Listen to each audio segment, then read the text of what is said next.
Olá, pessoal. Meu nome é Mário Frigeri, sou poeta e escritor e estou convidando vocês para os meus momentos de poesia no YouTube e Facebook. Serão mais de 700 poemas e mensagens, meus e de outros poetas, interpretados com muito carinho para iluminar o seu coração.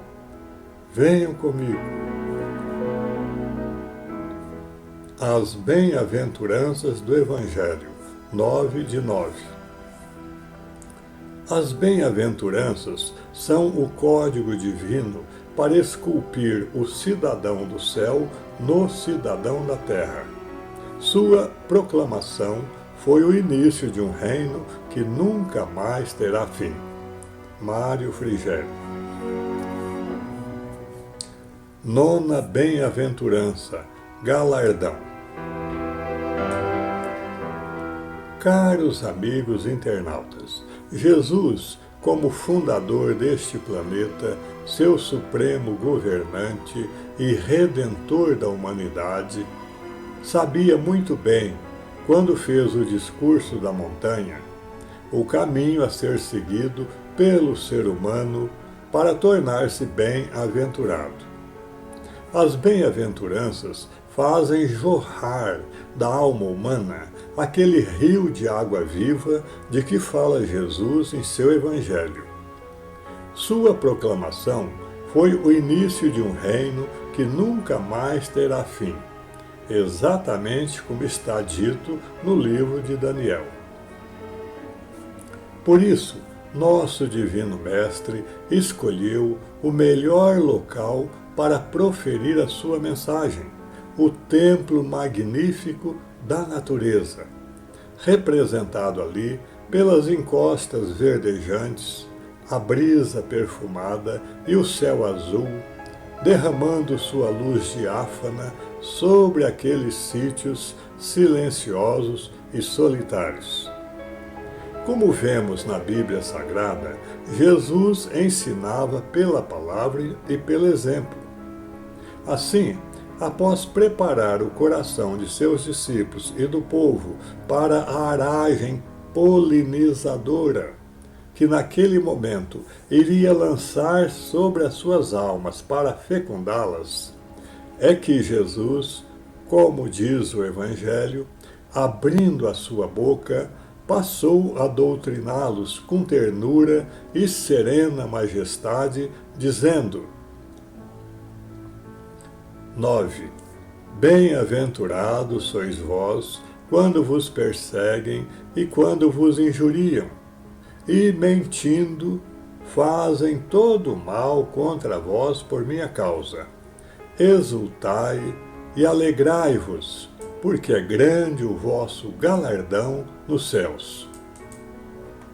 A oitava bem-aventurança dizia: Bem-aventurados os que são perseguidos por causa da justiça, porque deles é o reino dos céus.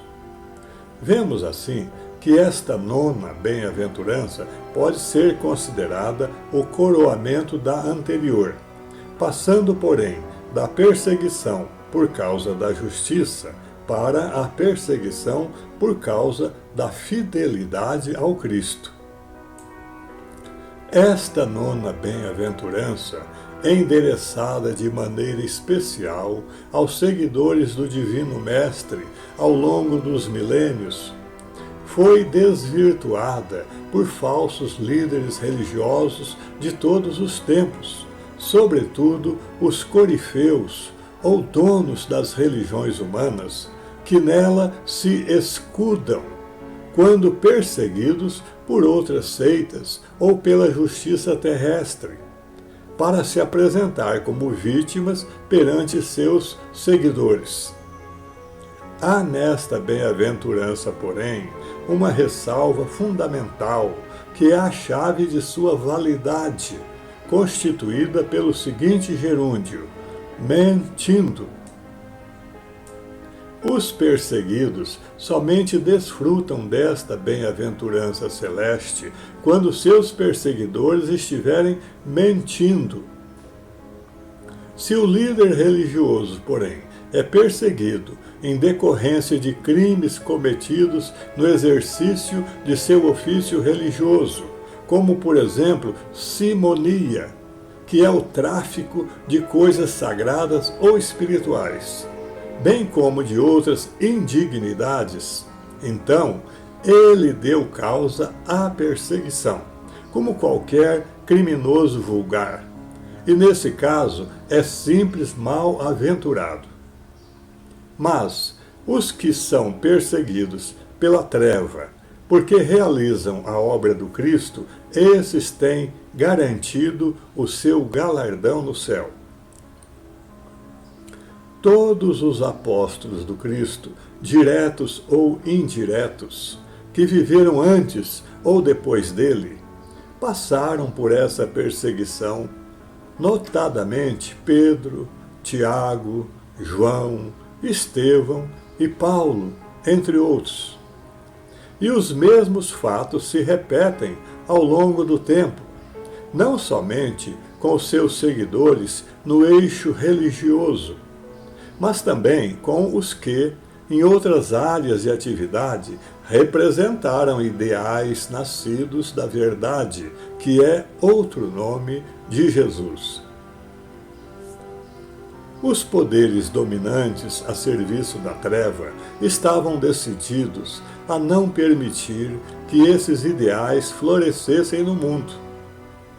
Dentre os perseguidos mais destacados, podemos citar, entre os que viveram antes do Cristo, Sócrates, por exemplo. E dentre os que viveram depois do Cristo, João Hus, Joana d'Arc, Girolamo Savonarola, Galileu Galilei, Giordano Bruno, Baruch Spinoza e mais uma infinidade de outros nobres luminares. Entretanto, nunca a mentira rastejou tão baixo no pântano da miséria humana como no caso do julgamento, entre aspas, do Divino Mestre.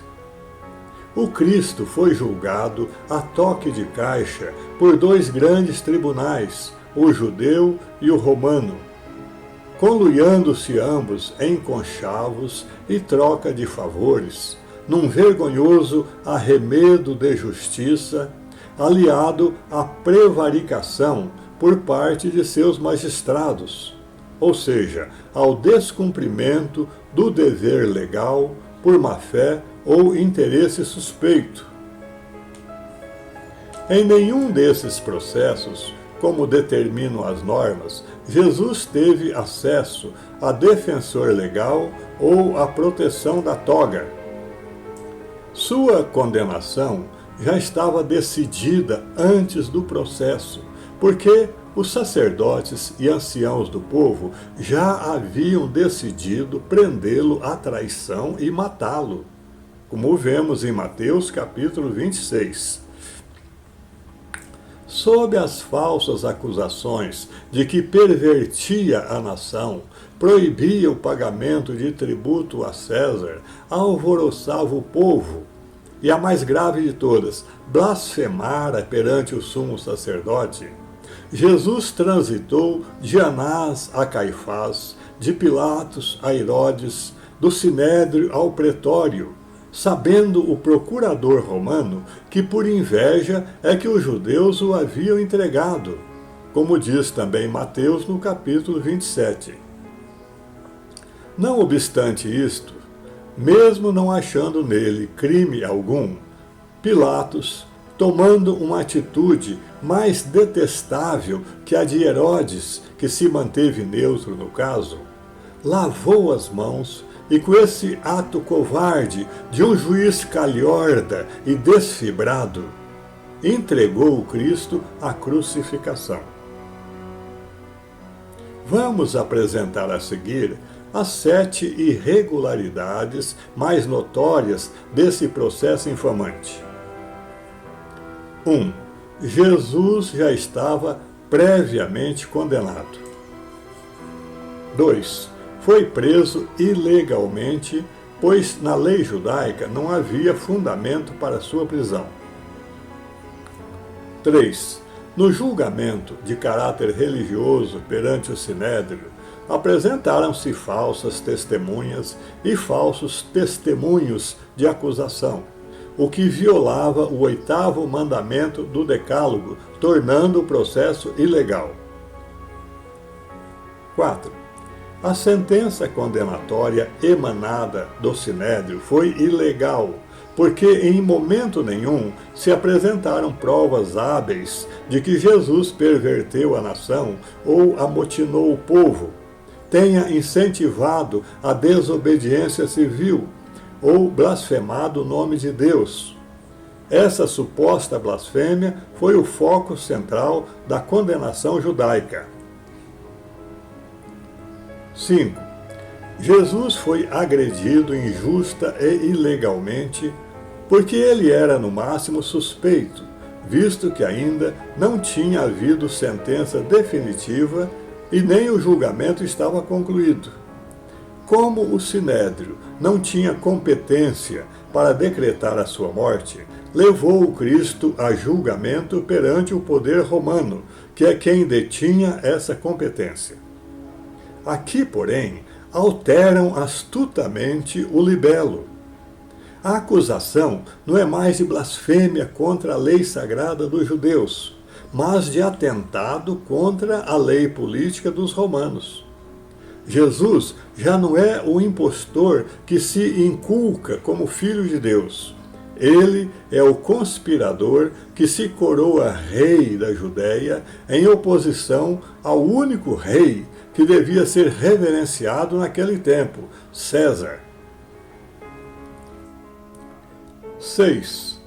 Ao ser submetido a Pilatos no pretório, o procurador romano, após reconhecer não haver culpa no Cristo, mas resolvido a satisfazer o Sinédrio, tumultuou o julgamento, iniciando ilegalmente um novo processo, com base no direito consuetudinário ou costumeiro, para decidir quem seria solto no período da festa, no qual foi escolhido o amotinador e homicida Barrabás em detrimento do Cristo. Após esse ato espúrio, Pilatos transfere, também ilegalmente, a competência decisória do julgamento do Cristo para aquele pequeno ajuntamento chamado povo, evidenciando a sua disposição de dar uma solução final para o caso.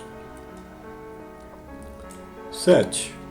Vemos assim que, em última instância, Jesus foi declarado inocente pelo procurador romano, mas entregue covardemente à crucificação em vista do clamor de um grupelho habilmente manipulado e atiçado pelos doutores da lei e sacerdotes do templo.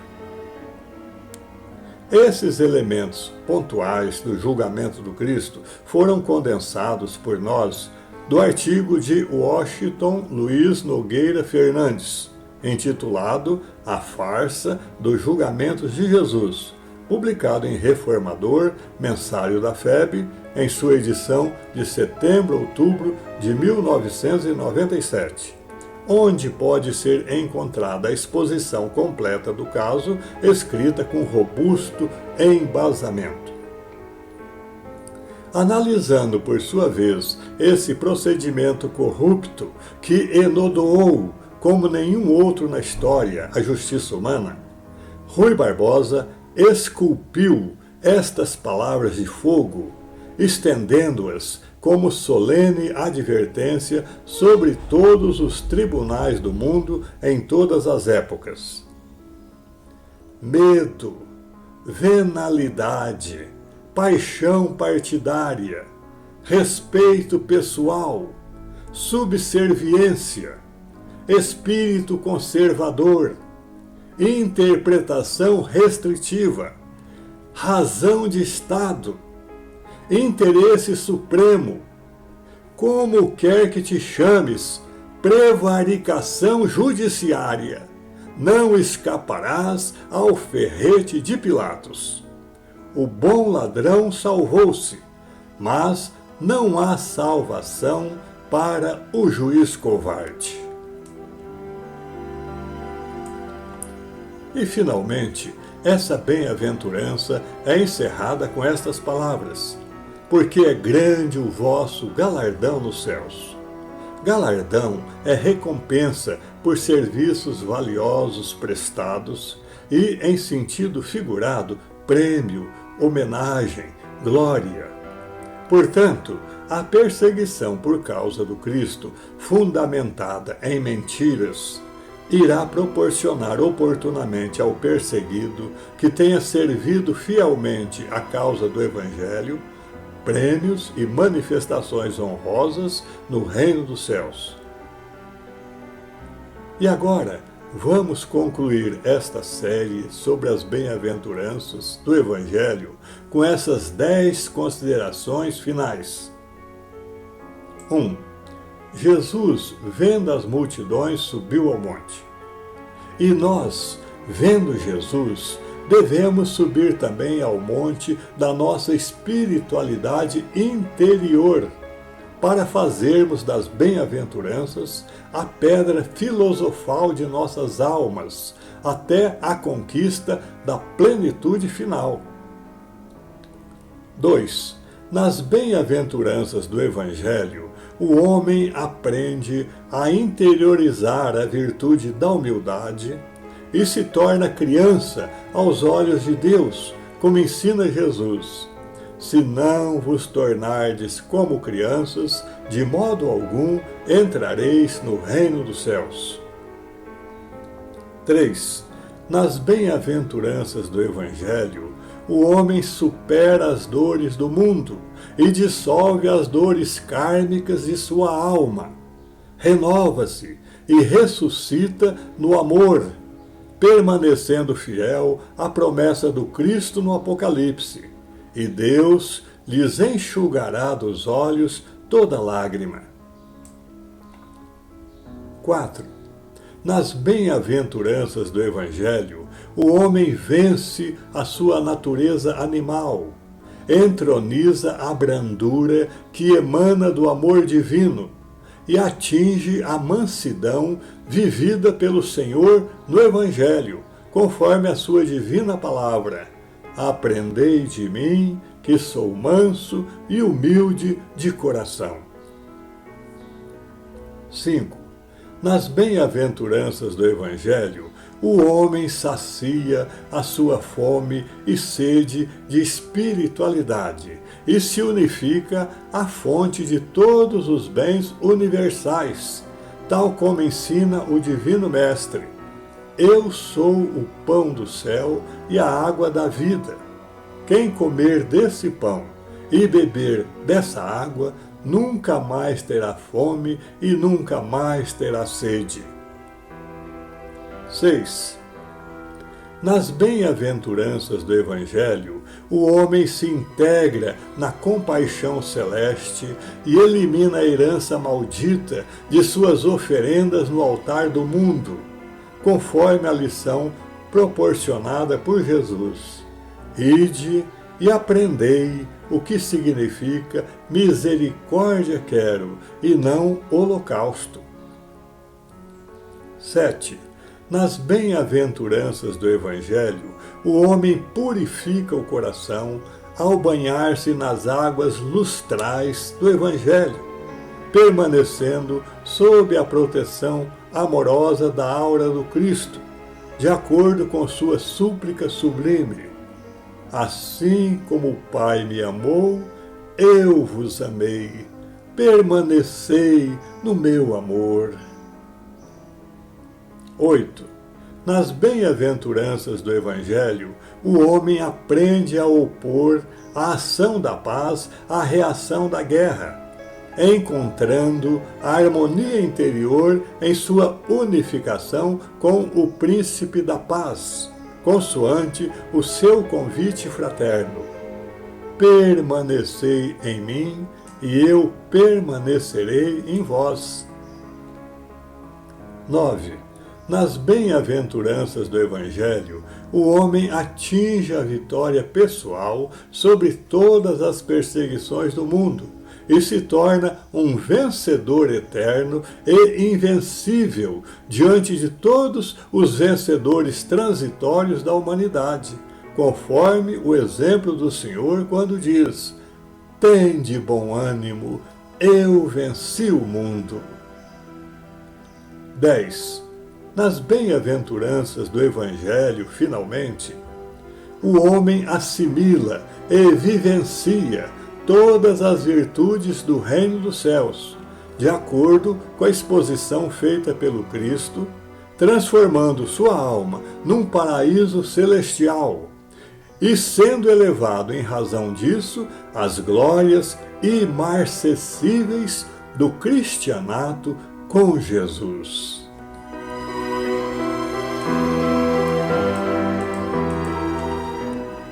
As bem-aventuranças do Evangelho, 9 de 9.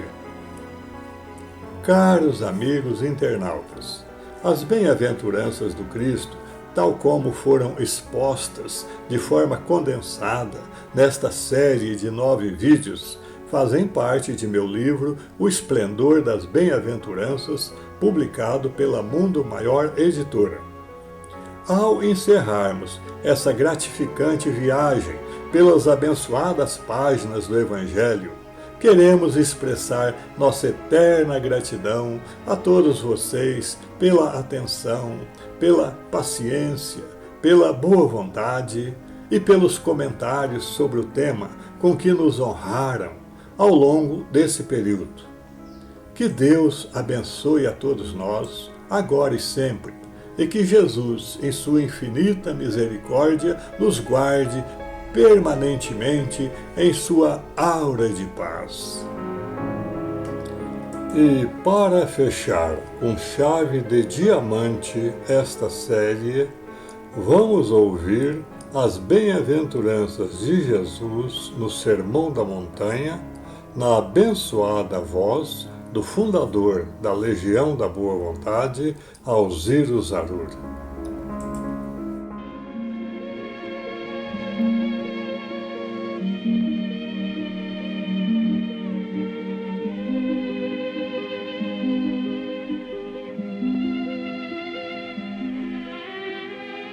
Jesus, vendo a multidão, subiu ao monte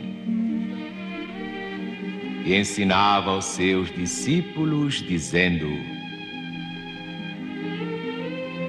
bem-aventurados os humildes, porque deles é o reino do céu. Bem-aventurados os que choram, porque serão consolados pelo próprio Deus. Bem-aventurados os pacientes, porque eles herdarão a terra. Bem-aventurados os que têm fome e sede de justiça, porque terão o amparo da justiça divina. Bem-aventurados os misericordiosos, porque eles alcançarão misericórdia. Bem-aventurados os limpos de coração, porque eles verão Deus face a face. Bem-aventurados os pacificadores, porque serão chamados filhos de Deus.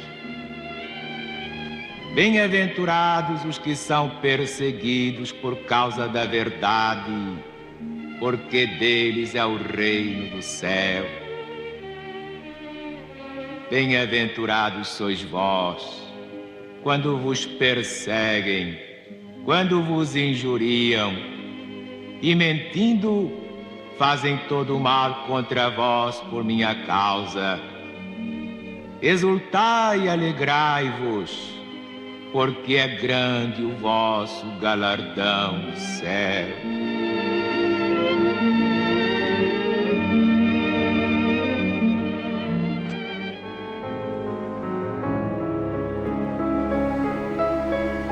É isso. Espero que vocês tenham gostado. Obrigado por assistir a nossos vídeos Não se esqueça de deixar seu like, inscreva-se e acione o sininho para receber em primeira mão os próximos poemas. Um grande abraço e muita paz.